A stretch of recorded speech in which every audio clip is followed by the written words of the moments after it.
Hola, mi nombre es Dan Weisberg y hoy vamos a hablar sobre la microbiota en el tratamiento del cáncer. Estos son mis conflictos de interés, destacando que yo soy el director científico de una compañía de secuenciamiento genético de la microbiota llamada Bioma4Me. Vamos a tratar este asunto en varios temas. Inicialmente vamos a discutir temas relacionados con la microbiota intestinal, vamos a hablar sobre su secuenciamiento y luego vamos a llegar al concepto de disbiosis en cáncer y luego hablaremos de probióticos y consideraciones finales y perspectivas. En primer lugar, vamos a recordar que el cáncer es una entidad compleja en la que participan células cancerosas, estromas, células inmunológicas, nervios, pero también, como se ha comprobado recientemente, participan también los microbios. En realidad, la microbiota está íntimamente relacionada con nuestra dieta y con nuestra inmunidad. Observen que estas flechas tienen una doble dirección. Es por ello que tanto nuestra microbiota puede influir en nuestra inmunidad como las alteraciones en nuestra inmunidad pueden modificar nuestra microbiota. Y esto aplica también para la dieta, la inmunidad y la microbiota. En una situación ideal en la que hay una buena dieta, un buen estilo de vida, nosotros vamos a tener una situación de simbiosis o de normobiosis. En esta condición, los microorganismos patogénicos están en equilibrio con los microorganismos comensales o simbióticos. Sin embargo, también puede pasar que haya un predominio de organismos heteropatogénicos, en el caso de la microbiota intestinal, y allí vamos a configurar una situación de disbiosis. En esta situación, como vemos, vamos a tener una serie de predominancia de enterobacterias patogénicas que pueden traer perjuicios al ser humano. Pero para que esto se pueda conocer, antes de cualquier cosa es necesario secuenciar esa microbiota en el caso intestinal. Y aquí nosotros observamos el producto de un secuenciamiento de un examen de heces de un individuo normal. Vean que predominan dos grandes firmis, que son el firmicutes y el bacteroidetes, que está acá expresado en color azul. Pero también tenemos un individuo que muestra disbiosis. ¿Por qué?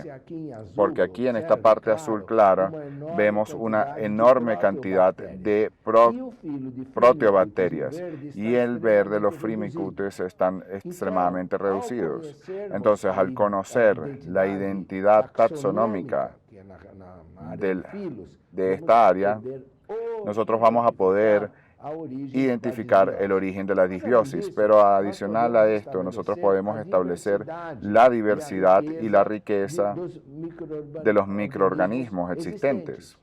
Y esto se puede evaluar a través del índice de Simpson. Esta gráfica que nos muestra, lo que nos muestra es en color azul un individuo que está con un índice de Simpson inferior a 6, lo que demuestra una microbiota pobre. Y en el individuo con un bajo índice de Simpson, estos individuos son más susceptibles a infecciones intestinales y también a enfermedades relacionadas con la baja inmunidad. Entonces, este secuenciamiento de la microbiota intestinal permite no solamente establecer la diversidad y al hecho de que las bacterias de la microbiota están allí, pues nos permite identificar cuáles son las que benefician y las que perjudican, que generalmente ni siquiera son cultivables. Y de esta forma se puede obtener firmas microbiológicas relacionando la presencia de determinadas bacterias con síntomas y señales. Y ahora podemos hablar de la microbiota en el cáncer. En esta condición, la microbiota se va a manifestar con una baja diversidad, una baja estabilidad, una reducción de las bacterias comensales y una elevación de los patógenos oportunistas. Ahora, esta sería la condición de disbiosis, pero en esta disbiosis, estos microorganismos son capaces de producir metabolitos y antígenos que llevan a la carcinogénesis y también a alteraciones metabólicas e inflamatorias que también contribuyen con el origen del cáncer. Un buen ejemplo para explicar lo que estamos hablando es este gráfico del componente principal donde en azul podemos ver individuos que presentan cáncer colorectal y estamos viendo también su firma microbiológica.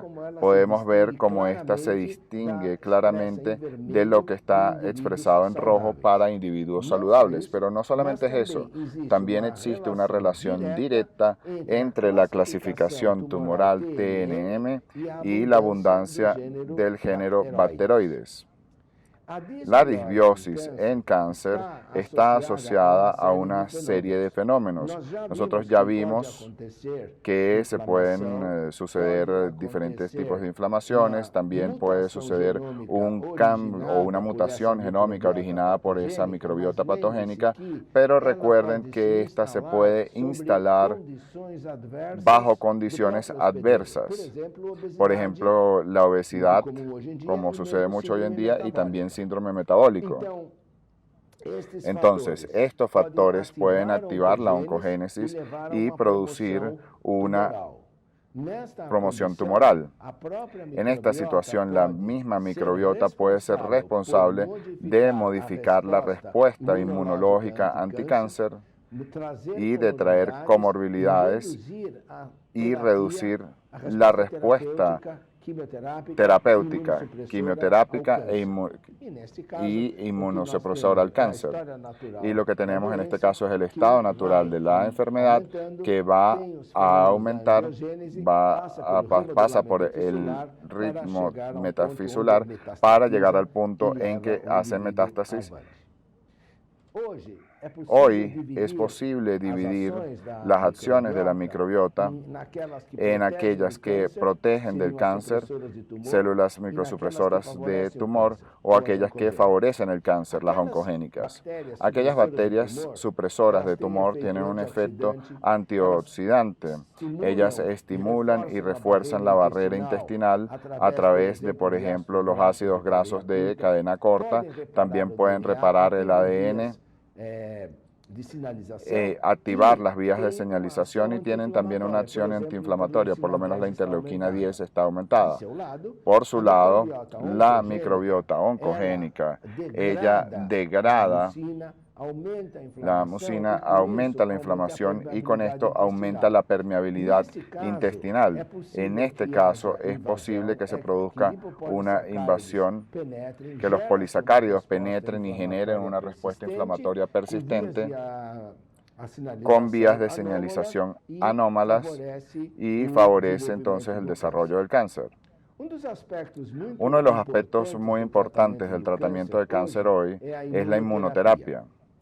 Nosotros sabemos ya que las moléculas regulatorias inmunológicas pueden suprimir una respuesta funcional que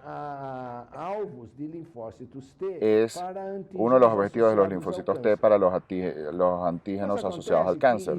Pero sucede que existen en la inmunoterapia los anticuerpos monoclonales, los MAPs, que son capaces de desacoplar estos checkpoints inmunes, como por ejemplo los receptores inhibitorios PD1 con su enlace PDL1, y se utilizan para tratar hasta 10 o más tipos de cáncer. El problema es que en la mayoría de los cánceres tenemos la ausencia de infiltración de células T para que exista esa respuesta activa. En ese caso, puedes tener una resistencia a la inmunoterapia. Pero ¿cuáles son las causas por las cuales existe la resistencia a la inmunoterapia? Estas pueden estar relacionadas con el cáncer, pero hoy se admite que también puedan guardar relación con la composición de la microbiota intestinal. Y un buen ejemplo experimental es este, donde en animales que tuvieron un cáncer en la región subcutánea, al administrar un antibiótico por vía oral, se produjo una reducción de la respuesta a la inmunoterapia. Por otro lado, el mismo antibiótico dado por vía parenteral no afectó la inmunoterapia, lo que demuestra que al destruir la microbiota, nosotros tuvimos un efecto perjudicial sobre el tratamiento de la inmunoterápico. Y también desde el punto de vista, desde este mismo punto de vista y también para los humanos, sucede que en pacientes con melanoma tratados con el bloqueo PD-1, nosotros encontramos que aquellos que responden al tratamiento encontramos una mayor abundancia de bacterias del bien, y en los pacientes que no respondieron tienen una disbiosis relacionada con una menor actividad de las células inmunológicas. Uno de los trabajos más explicativos sobre este aspecto es un trabajo experimental publicado recientemente en el Nature Reviews por Ruti, donde el investigador tomó las heces de individuos que estaban recibiendo inmunosupresión y él trasplantó estas heces en animales germ-free, libres de gérmenes. Pero él trasplantó las heces de individuos que respondieron al tratamiento inmunoterapéutico y también a aquellos que no respondieron. ¿Y qué fue lo que observaron en los animales? Aquellos que recibieron el trasplante fecal de los respondedores, en ellos no se produjo el crecimiento del tumor implantado. Y en aquellos que recibieron un trasplante de los no respondedores, ellos no lograron lidiar o manejar el tumor y tuvieron una sobrevida menor, a diferencia de los anteriores que tuvieron una sobrevida más amplia. Entonces quedó ya evidenciado que la microbiota intestinal puede influir en la vigilancia inmunológica contra el cáncer y la salud en general. Y ya se logra, este es un trabajo muy reciente de Nature Medicine de 2019, donde se logró establecer en azul la microbiota más expresada o más rica en los individuos respondedores y en rojo la misma microbiota en los individuos que no respondían. Entonces queda claro que al secuenciar antes de un determinado programa de inmunoterapia, al secuenciar la microbiota, nosotros podemos generar una pista sobre quién va a responder al tratamiento inmunoterapéutico o no. Por suerte, surge la posibilidad de hacer estrategias de intervención con microorganismos. Por ejemplo, los microbios favorecen a las células mieloides que se infiltran en el tumor, y estas células mieloides, cuando son activadas, estas promueven la actividad de las células T, y nosotros vamos a lograr un control del cáncer a través de las células T activadas. Vamos a ver entonces lo que nosotros tenemos hoy en términos del uso de probióticos en cáncer. Existen algunas orientaciones sobre por qué los probióticos pueden ser útiles en el cáncer. Primero, porque son capaces experimentalmente de modificar los genes de apoptosis, también de la invasión y de metastatización, y también son responsables del control del ciclo celular. Ellos también logran regular el sistema inmunológico y modifican las vías de señalización del cáncer, además de que al suprimir ciertos ciertas bacterias, ellas o los probióticos reducen la producción de mutágenos y carcinógenos, además de modificar el metabolismo de esos carcinógenos. Vamos a ver entonces algunos ejemplos in vitro.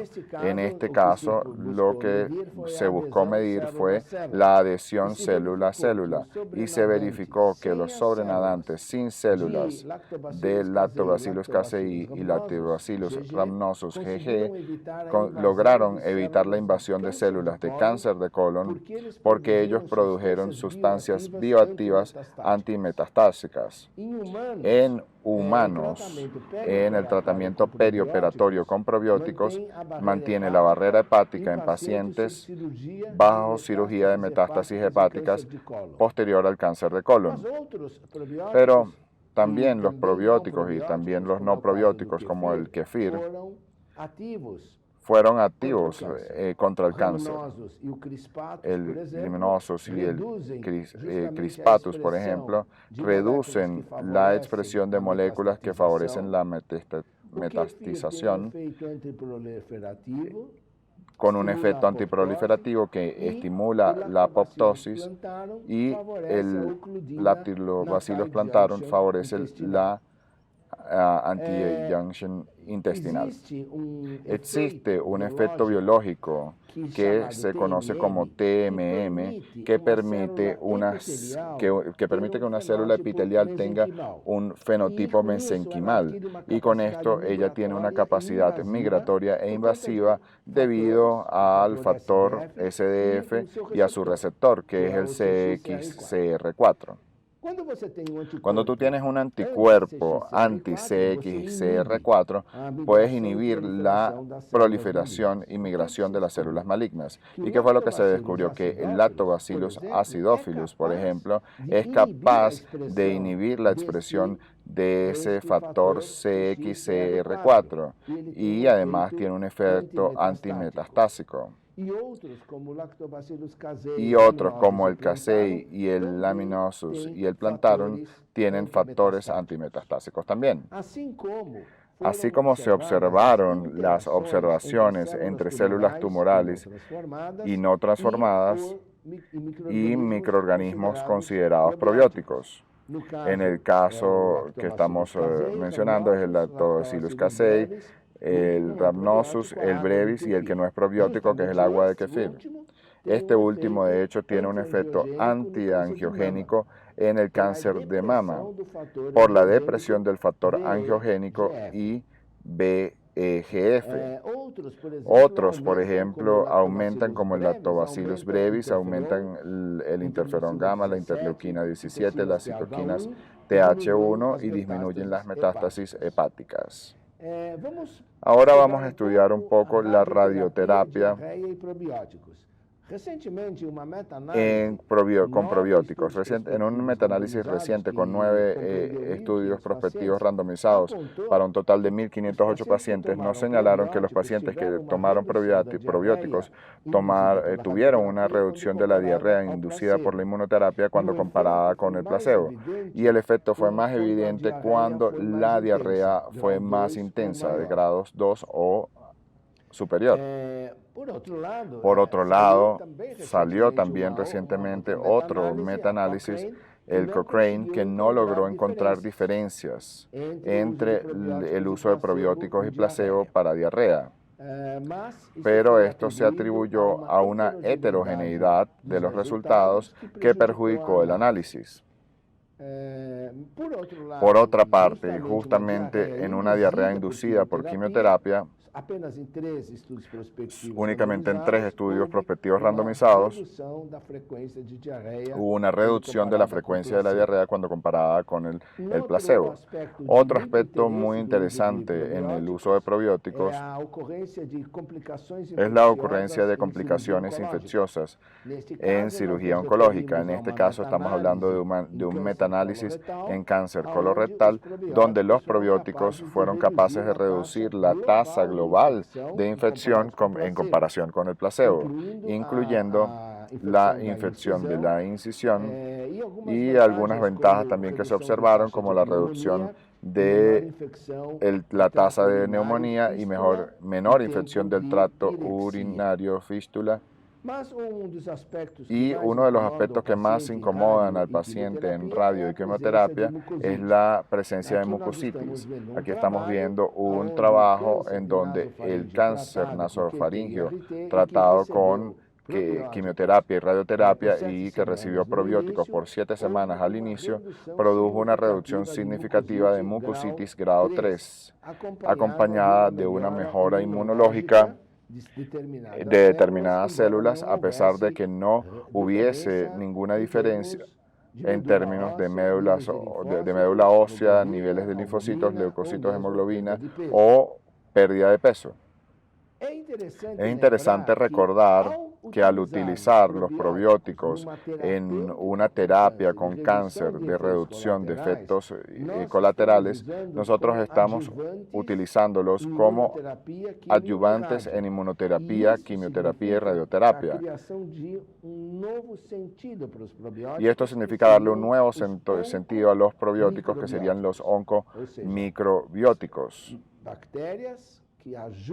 Es decir, bacterias intestinales que ayudan al individuo a responder mejor al tratamiento. Pero es importante recordar que existen riesgos con el uso de probióticos en individuos inmunosuprimidos e incluso con catéter venoso central, porque existen diferentes riesgos de congenias y otros. Por otro lado, y es así que avanza la ciencia, hay un trabajo reciente piloto que utilizó el Lactobacillus plantarum en niños que recibieron un trasplante de células hematopoyéticas halogénicas. Y esto se hizo en dosis única, una semana antes del trasplante y hasta 2 semanas después en una dosis de 10 a 7 unidades por módulos.